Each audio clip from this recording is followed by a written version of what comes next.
Hello viewers, mole of কিচেনে আপনাদের সকলকে স্বাগত। টমেটো দিয়ে মাছের ঝোল মা কী করে করলো সেটাই আজকে দেখাবো। তো এখানে কড়াইতে ফার্স্ট অফ অল জল দিয়ে নিল। জলের মধ্যে 1 চামচ নুন, 1 চামচ হলুদ, কাঁচা জলের তরকারি, সেই বললাম শর্ট টাইমে যে রান্নাটা আমার মা সবসময় করে থাকে সেই রান্নাটা।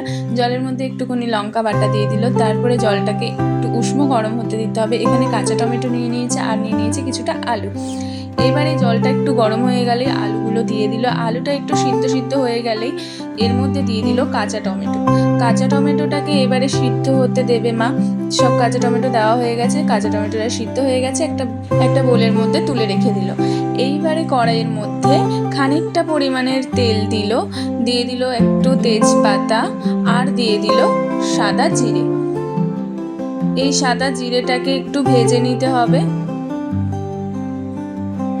ভালো করে ভেজে নিলে এর মধ্যে দিয়ে দিলে একটু কাশ্মীরি রেড চিলি পাউডার আর পাকা টমেটো একটু বাটা দিয়ে মশলাটাকে ভালো করে ভেজে নিয়ে তার মধ্যে ওই তুলে রাখা টমেটোর ঝোলটা কিন্তু অ্যাড করে দিল। এবারে একটু ফুটতে দিতে হবে মশলার সাথে। একটুকুনি ফুটে উঠলেই মাছ একে সব মাছগুলো দিয়ে দেওয়া হলো।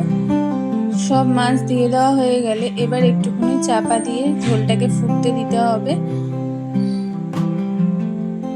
মাছটা হয়ে গেছে, এবার ধনিয়া পাতা ওপর থেকে দিলেই কিন্তু রেডি টমেটো মাছের ঝোল।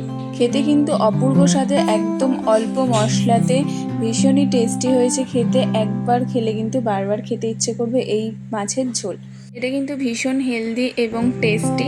আপনারা যদি এরকম রান্না আমার মায়ের কাছ থেকে শিখতে চান তো আমার চ্যানেলটিকে কিন্তু লাইক, কমেন্ট, সাবস্ক্রাইব অবশ্যই করে নেবেন এবং পাশে থাকা বেল আইকনটি অবশ্যই ক্লিক করে দেবেন। Thank you for watching.